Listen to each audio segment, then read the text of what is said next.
All right, welcome back. So we're continuing in chapter 3. This is 3-4, equivalent statements.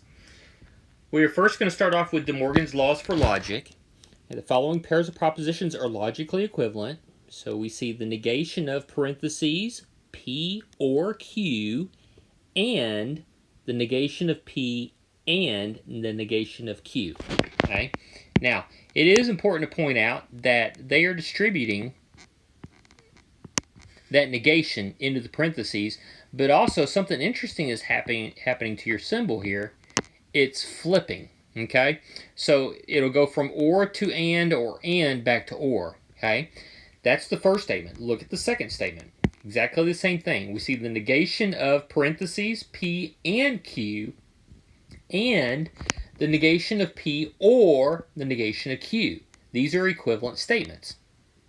Again, the negation is distributed into each letter there, and then we can see that the symbol here has been flipped. It went from and to or. Very important when you're talking about De Morgan's laws for logic, okay? Equivalent, a definition for equivalent here. Two statements are equivalent, symbolized by that double arrow. Now don't get that confused with biconditional. Notice that there's two lines there connecting those two arrows. If both statements have exactly the same truth values in the answer columns of the truth tables, okay?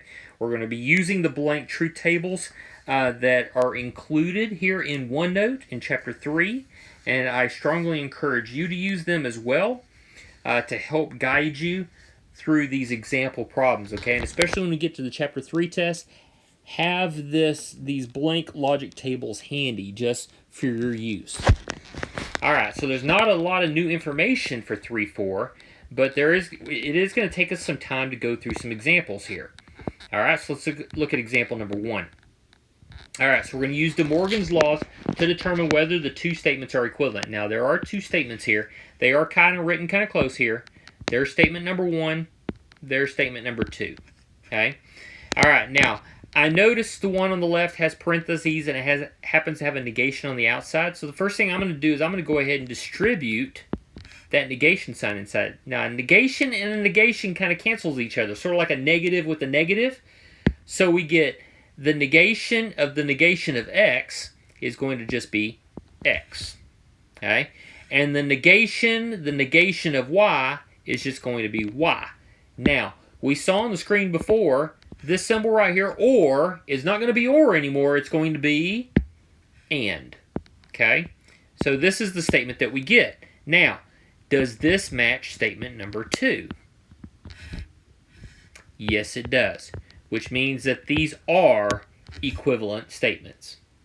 Okay? Now, if any part of that looks different than the second statement itself, then it would definitely be a no. All right, example number 2. Use the fact that the negation of, in parentheses, if P, then Q, is equivalent to P and not Q, to write the statement in an equivalent form. So our statement here is, Angel set the alarm clock, and he did not wake up on time. Okay, I'm going to underline that word not, okay, because if we notice, he did not wake up on time, that is my not Q right there. Okay? We see and right here, so that must make this statement P. Okay, so we P and not Q. So which of the following is an equivalent form of the statement above? Okay? Choice A here.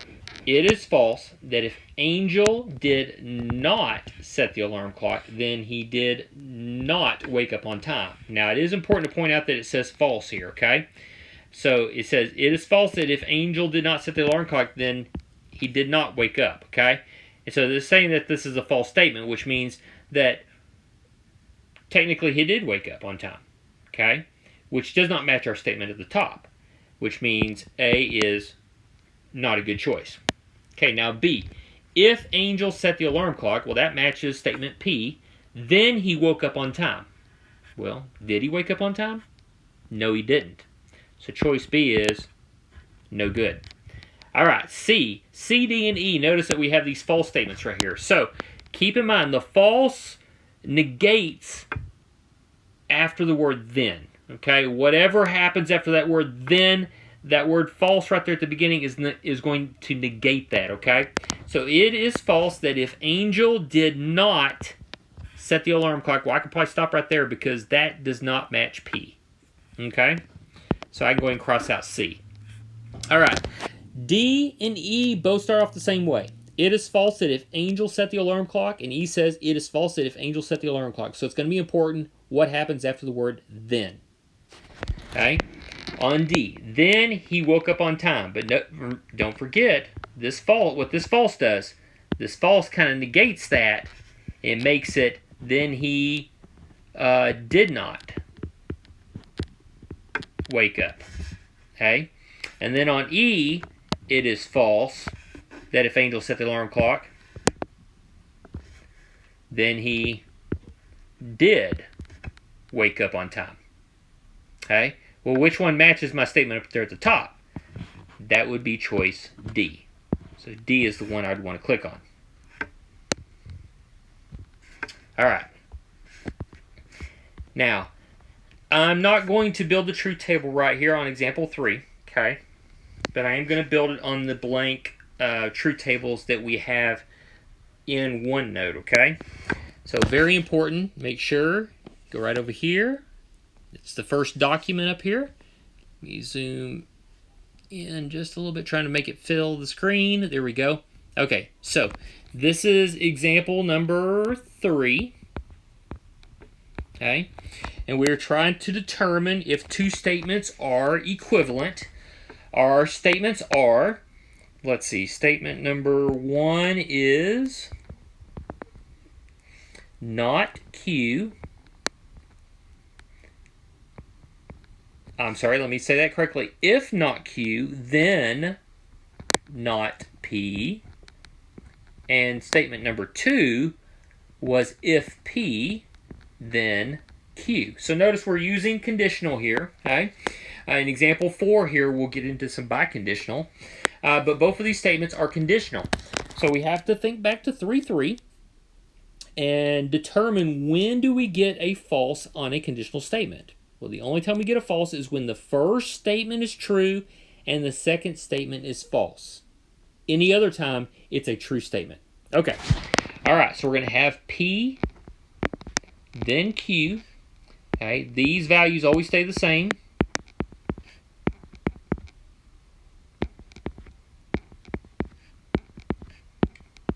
Always and always will stay true. Okay.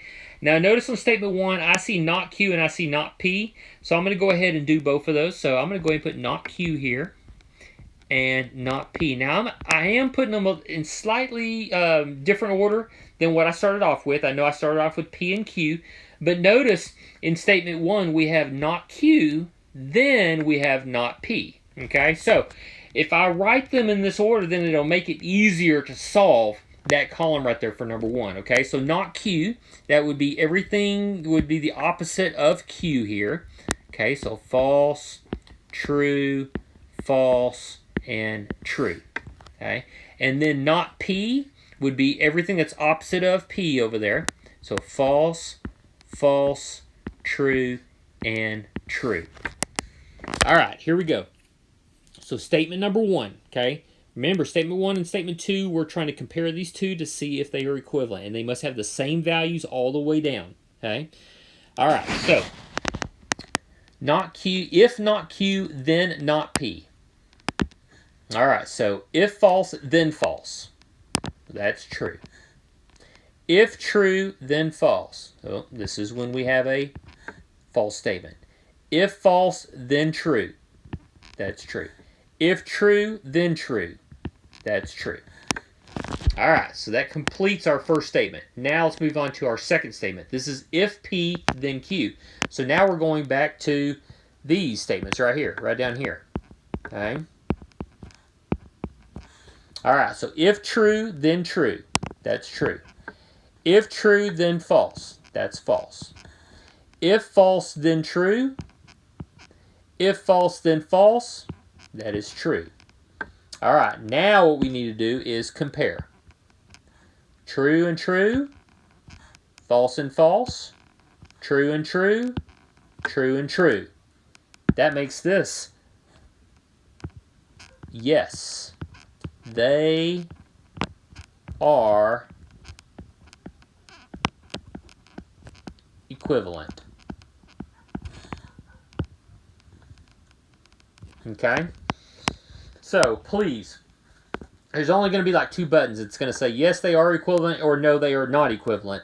However, don't just guess, because that'd be the easy thing to do, of course. And by guessing, sometimes you can get it right. But when it comes to the test, when you're not going to be allowed just to guess, because if you guess, you could get it wrong, which could really mess up your grade. So, build these tables. Make sure if they are equivalent or not equivalent, so that way you're 100% sure about what answer you are clicking on. Okay? All right, let's go to example number 4. This will be example number 4. All right, now, this one is a little bit longer, okay? We're going to have to use our whole chart this time, okay? And in fact, I'm zooming in so that way I can build my first statement here, okay? So statement number 1 is we have parentheses, not P. If not P, then not Q. And not Q. If not Q, then not P. Okay, so we have kind of a complex statement there, okay? Now, again, remember, I've mentioned this in previous lecture videos, is make sure you always take care of what's in parentheses first, and that's exactly what we're going to do here in a minute, okay? All the columns to the left, we're going to build this out, okay? Statement number 2, what we're comparing it to is not Q, if and only if, not P. All right, so statement 2 a little bit shorter, okay? However, we're still going to have to build this out so that way we can determine what those values are going to be, okay? All right, so trying to zoom out just a little bit. There we go. Okay. All right, so again, we're going to start off with P and Q, okay? Then we're going to start off with not, and then the next column is going to be not P and not Q, okay? So let's go ahead and get those filled in first. So P is always going to be the same, true, true, false, and false. And then Q is going to be the same, true, false, true, false. All right. Then not P, we're going to have false, false, true, and true. Not Q, false, true, false, true. Okay. All right. Now, these 2 columns right here in the middle, we are going to build what's in the parentheses, okay? Which is extremely important. So on statement number 1, we have one set of parentheses here that's not P, if not P. I don't like that arrow.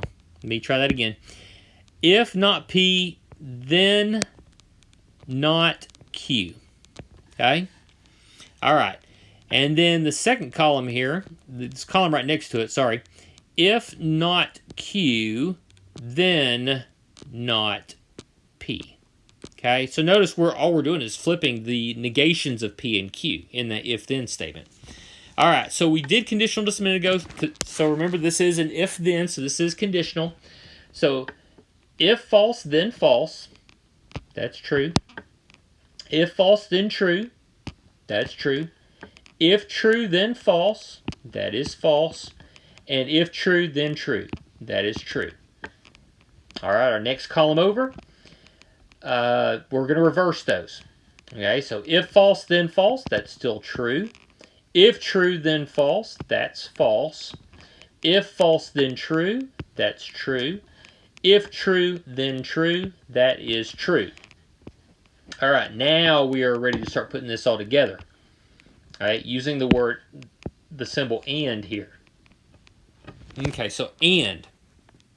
Don't forget on and, they both have to be true. Okay, they both have to be true for it to be a true statement. Okay, so we have true and true. That's true.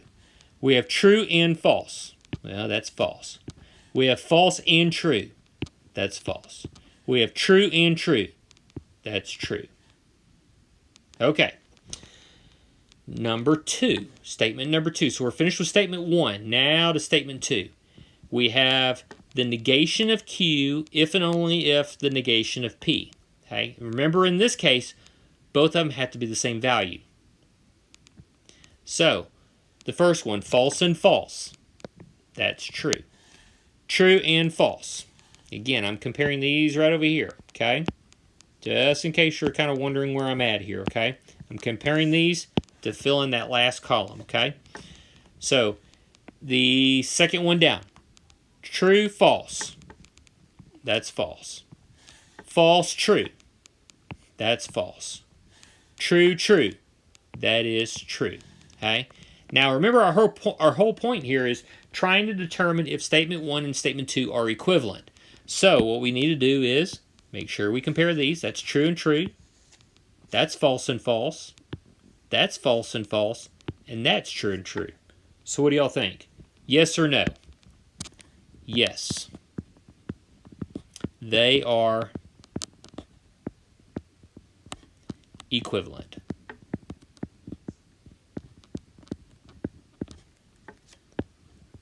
All right, so that concludes 3-4. And I'll follow up with 3-5 to finish up chapter 3 here shortly. Again, if you are stuck on any questions or anything like that, feel free to always send me those messages with IDK with the screenshot.